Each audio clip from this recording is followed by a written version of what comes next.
l'écoute de Radio Mali. Merci de nous recevoir chez vous pour vous informer. Il est 13 heures à Bamako et à Gao.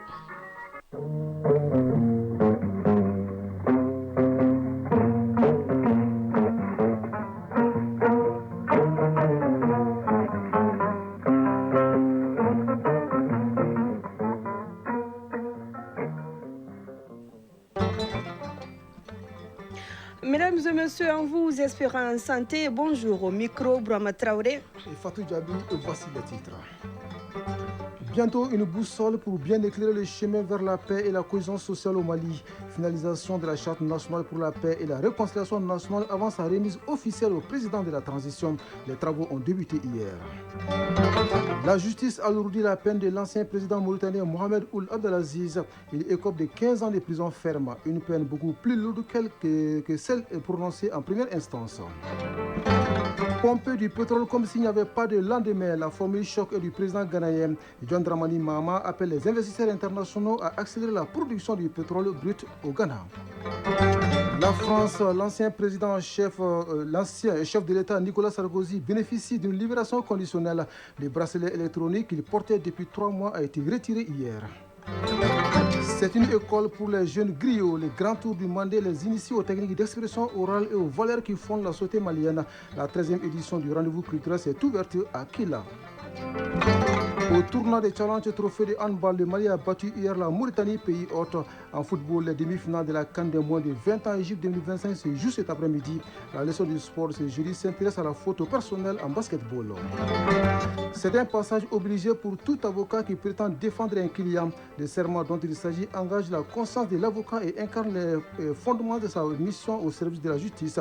On en parle dans la chronique judiciaire en fin d'édition avec Garibou Pérou et c'est tout pour les titres.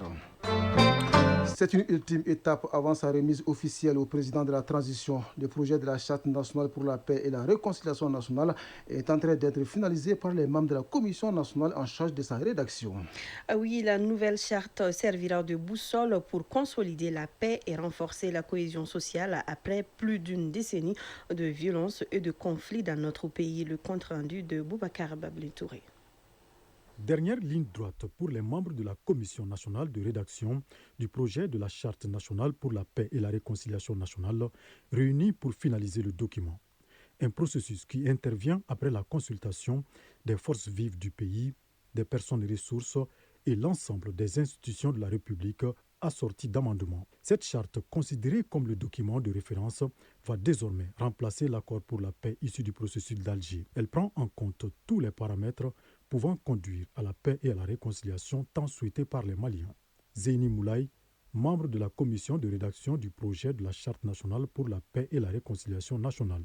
Cette charte doit pouvoir, et elle le réclame d'ailleurs, notamment dans ses dispositions spéciales, que tous les fils et toutes les filles du Mali, évidemment, viennent à la table des négociations pour débattre de tous les problèmes du pays et pour aussi trouver les meilleures solutions dans le contexte actuel pour envisager ensemble, disons, un meilleur avenir.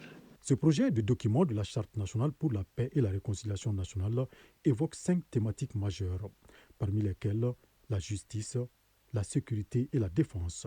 Général Yamoussa Kamara, membre de la commission de rédaction du projet de la Charte nationale pour la paix et la réconciliation nationale. On a eu le temps largement de faire le tour et d'identifier tous les problèmes auxquels sont confrontées les forces armées de sécurité pour pouvoir les inclure, enfin ce qui peut être mis dans la charte. Comme essentiel, le maillage. Il faudrait qu'on multiplie les camps et surtout, il faudrait que la capacité opérationnelle des exécutants soit au top. Docteur Contin Marie-Thérèse Dansoko, membre de la commission nationale de rédaction du projet de la Charte nationale pour la paix et la réconciliation nationale. Dans ce projet de charte, nous avons traité les questions de justice parce que lors de nos consultations, les forces vives, tous les acteurs qui ont été consultés ont fait part vraiment de certains dysfonctionnements par rapport à notre justice. Ce document en phase de finalisation sera dans un bref délai remis officiellement au chef de l'État. Il servira désormais de boussole pour le Mali sur les questions de paix et de réconciliation. Paix et réconciliation, c'est à quoi aspire le nouveau commandant du théâtre Est de l'opération Dougou qui travaille pour créer un environnement sécurisé et propice afin de concrétiser cette attente forte et commune des Maliens. Oui, le général de brigade Mamadou Massaoulé Samaké s'informe d'abord sur les conditions de vie et de travail des hommes sur le terrain. Il se rend au poste de commandement du secteur 1 et à la région aérienne numéro 3. Son constat dans un compte rendu de Aliou Idrissa Maïga de notre bureau régional à Gao. Après sa prise de fonction, le nouveau commandant du théâtre Est de l'opération Dougou-Koloko, le général de brigade Mamadou Massaoulé Samaké, a effectué une visite d'autorité au poste de commandement du secteur 1 et à la région aérienne numéro 3. Général de brigade Mamadou Massaoulé Samaké, commandant du théâtre Est de l'opération Dougou-Koloko. Prendre contact avec les forces à disposition pour essayer de voir dans quel cadre ils étaient en train de travailler et qu'est-ce que je peux pour davantage améliorer ces conditions de travail pour qu'on ait plus de résultats sur le théâtre des opérations pour la grande quiétude, la tranquillité et recouvrer tout le territoire national. Colonel Ibrahim Samassa, commandant de la région militaire numéro 1. Poursuivre les opérations au niveau du secteur 1 en particulier et en général au niveau du théâtre Est de l'opération Dougou-Koloko. Colonel Alou Koulibaly, commandant de la région aérienne numéro 3. Un homme de terrain très expérimenté et c'est une chance pour nous de l'avoir aux côtés de nous pour avoir les conseils, profiter de son expérience par rapport à la conduite des opérations. Le général de brigade Mamadou Massaoulé Samaké a rendu visite au gouverneur de la région de Gao, le général de division Moussa Traoré. Le chef de l'exécutif régional a souhaité bonne chance au Com-Théâtre et ses hommes pour la suite de l'opération Dougou-Koloko. Gao, Aliou Idrissa Maïga et Youssouf Samaké pour le RTM. De la cité des Askia à la cité verte, parcourons les 1249 km qui séparent les deux villes pour parler d'une autre préoccupation, celle de la malnutrition, Fatou Diaby. Oui, Brahma Traoré à Sikasso, les acteurs locaux partagent le plan opérationnel de travail du programme de coopération. L'exercice vise à renforcer l'approche multisectorielle autour de la question de malnutrition. On en sait plus avec Mariam Touré, notre correspondante dans la région. Ils sont élus communaux, autorités administratives et acteurs impactants à prendre part à cet atelier régional d'information, d'orientation, de sensibilisation et de partage d'expériences sur la multisectorialité et de lutte contre la malnutrition en région de Sikasso.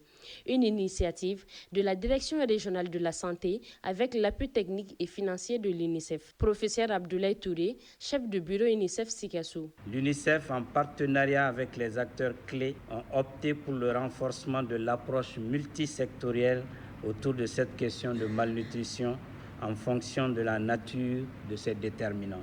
Pendant 2 jours, près de 73 décideurs politiques et administratifs ont pu suivre des présentations sur le concept malnutrition, ses causes et ses conséquences, afin d'être des acteurs clés pour inverser la tendance jugée très élevée en région de Sikasso. Yagouba Berté, maire de Djou. Arriver au niveau de la commune, pouvoir organiser la communauté pour lutter efficacement contre la malnutrition. Bernard Koulibaly, directeur de cabinet du gouverneur de la région de Sikasso. Le problème de malnutrition continue d'être un problème multidimensionnel dont la résolution exige l'implication de tous les acteurs. Les expériences ont montré que chaque fois que l'inclusivité a été respectée, le problème est facilement résolu et les taux sont réduits.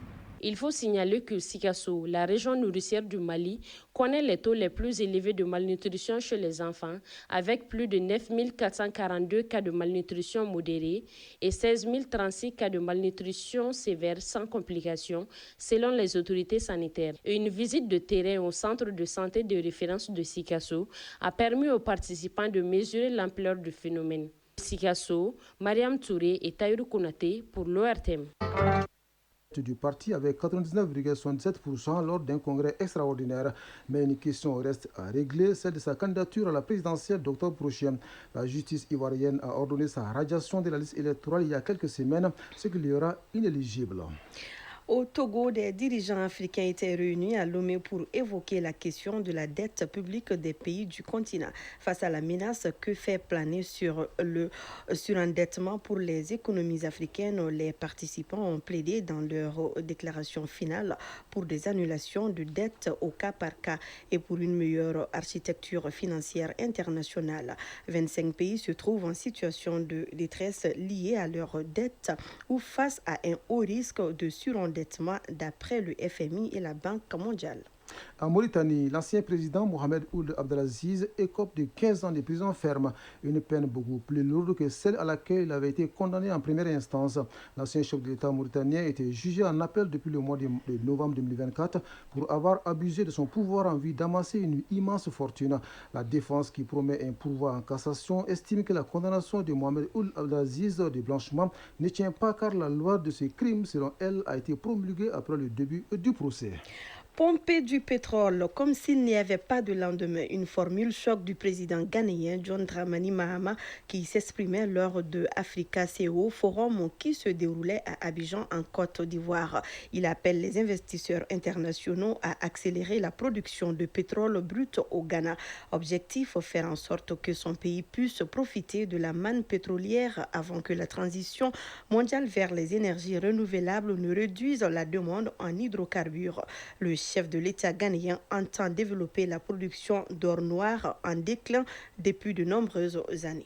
En République démocratique du Congo, le ministre de l'Intérieur confirme que la justice a été saisie pour demander la dissolution de plusieurs partis politiques, dont le PPRD de l'ancien président Joseph Kabila. Une décision que l'opposition dénonce et un acharnement politique dans un climat déjà tendu. Pour le ministre de l'Intérieur, ces partis sont dirigés par des leaders ayant franchi la ligne rouge et sont en complicité avec des groupes armés qualifiés d'agresseurs.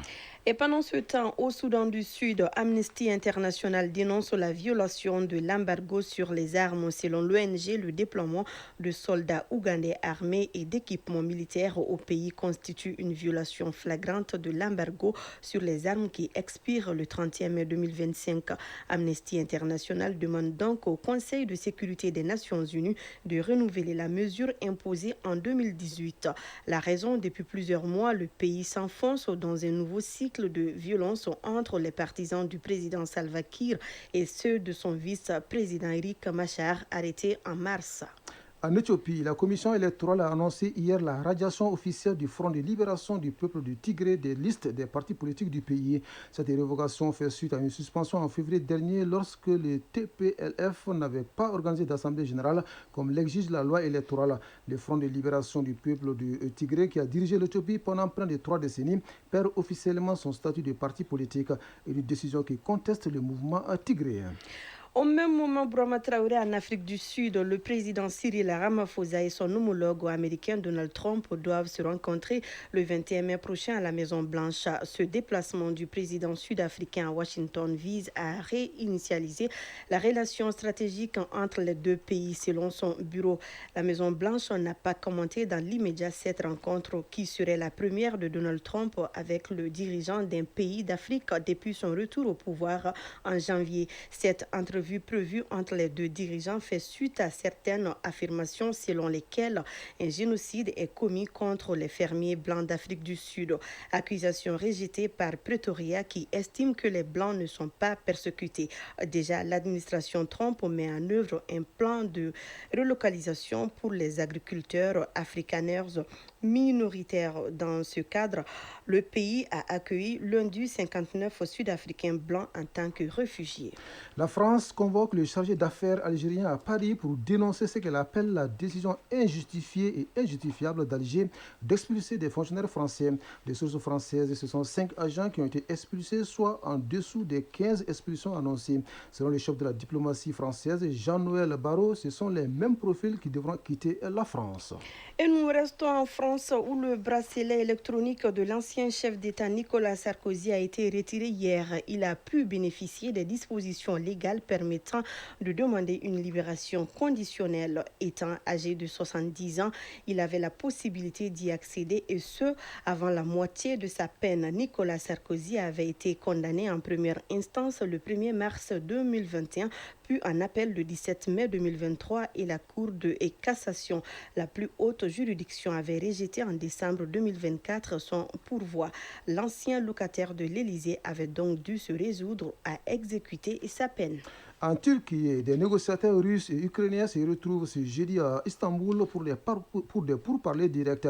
C'est une première depuis l'échec des discussions initiales qui s'étaient tenues dans la foulée du déclenchement de l'offensive russe en février 2022. Depuis, la Russie et l'Ukraine campent sur des positions opposées. Moscou réclame la reddition de l'Ukraine, son renoncement à rejoindre l'OTAN et l'assurance de garder les territoires ukrainiens annexés. Kiev veut de son côté des garanties de sécurité solides pour prévenir toute nouvelle attaque russe. Et pour boucler l'actualité internationale, c'était inimaginable il y a quelques années. Le président de la première puissance mondiale serrait la main d'un ex-terroriste. C'est l'image qui nous vient de l'Arabie Saoudite. Le président Donald Trump a rencontré hier Riyad Ahmad al-Sara, président par intérim de la Syrie. Le dirigeant américain parle d'un jeune homme séduisant au passé très fort et annonce la levée des sanctions américaines contre Damas. Le président américain est attendu aujourd'hui aux Émirats arabes unis, dernière étape de sa tournée dans le Golfe. Retour ici au Mali pour parler d'un mot de culture. Direction Kéla où s'est ouverte la 13e édition du Grand Tour du Mandé. Le rendez-vous culturel vise à promouvoir la culture malienne. De façon précisée, il s'agit d'initier des jeunes griots aux techniques d'expression orale et aux valeurs qui fondent la société malienne. Le récit de notre envoyé spécial à Kéla, Aliou Abdoulaye Touré.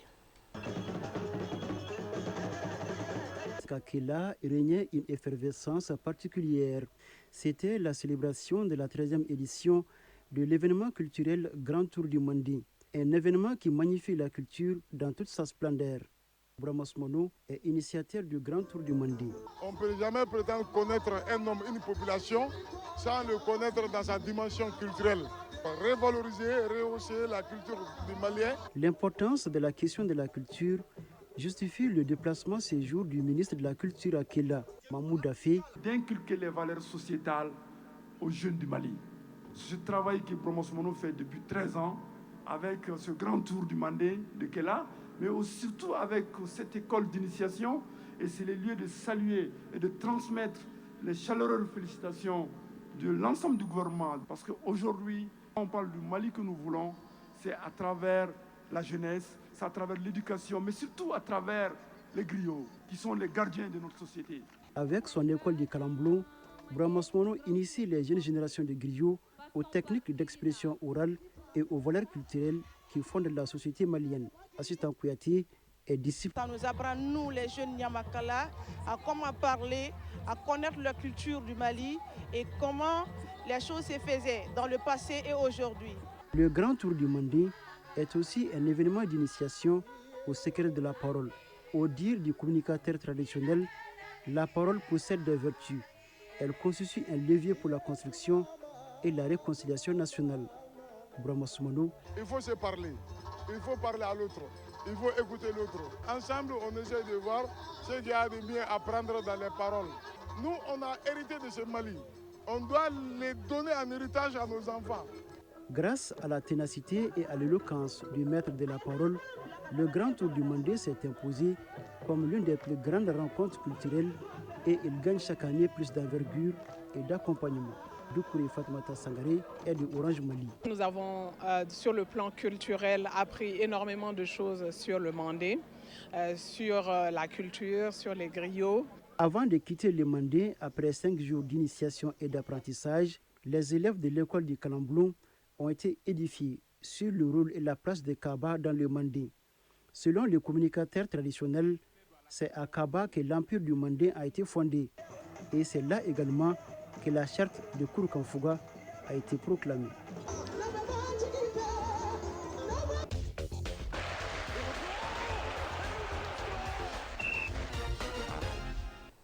Et nous ouvrons cette page sport avec le handball au tournoi de Challenge Trophy. Le Mali a battu hier la Mauritanie, pays hôte. En football, les demi-finales de la CAN des moins de 20 ans en Égypte. Égypte plutôt 2025 se joue cet après-midi. Oui, ici au Mali, l'actualité sportive est dominée par le championnat national de Ligue 1 qui joue sa 22e journée.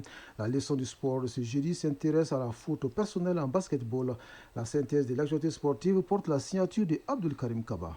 La 22e journée du championnat national de Ligue 1 professionnelle a démarré hier. 4 rencontres étaient au programme au stade Mamadou Konaté. L'AS Police chute 0-5 devant le Djoliba Athletic Club. Le Binga FC a été battu 1-2 par Afeu.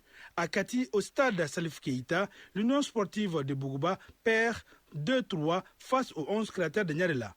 À Bougouni, au stade Moussa Diakité UTA, l'Union sportive de Bougouni et l'USFAS ont gardé le résultat du départ 0 partout. Cette journée prendra fin cet après-midi avec les oppositions suivantes. AS Bakaridjan, Étoile du Mandé à 16h30 au stade Salif Keïta de Kati. FC Djara, stade Malais de Bamako au stade Mamadou Konaté à partir de 17h. Toujours au stade Mamadou Konaté en deuxième heure, l'ASCO sera face à l'AS Real de Bamako à 19h15. Après 21 journées disputées, le classement est dominé par le stade malien de Bamako avec 49 points.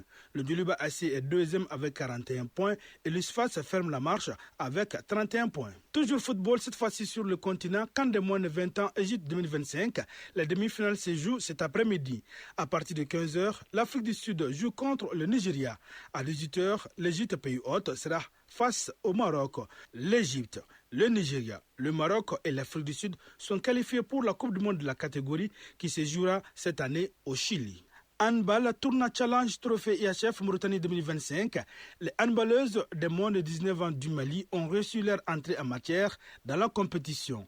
Les Maliennes ont battu la Mauritanie, pays hôte, 40-16 au compte de la première journée. Les nôtres joueront leur troisième et dernier match de poule cet après-midi contre la Guinée. Les deux premières équipes du tournoi décrochent leur billet pour IHF Afrique 2025. À présent, la leçon de sport pour terminer. La leçon de sport de ce jeudi nous parle de la faute personnelle en basketball. Isaac Tienou nous en parle dans la leçon de sport de ce jeudi. Parmi les infractions les plus courantes en basketball, il y a les fautes personnelles qui se produisent lorsqu'un joueur fait un contact illégal avec un adversaire. Youssouf Maïga, arbitre international, nous précise. Une faute personnelle est une faute commise sur un joueur qui a la possession du ballon. Une faute personnelle occasionne généralement une réparation suivant les conditions dans lesquelles la faute est commise. La réparation d'une faute personnelle est soit une remise ou bien deux lancers francs. C'est-à-dire deux lancers francs s'il y a les fautes d'équipe. La remise en jeu, c'est quand il n'y a pas les fautes d'équipe, donc la remise est effectuée à l'endroit le plus proche de l'endroit où a été commise la faute. Une faute personnelle a forcément des inconvénients pour le joueur qui la commet. L'inconvénient, si le joueur commet 5 fautes, c'est fini pour lui pour la partie.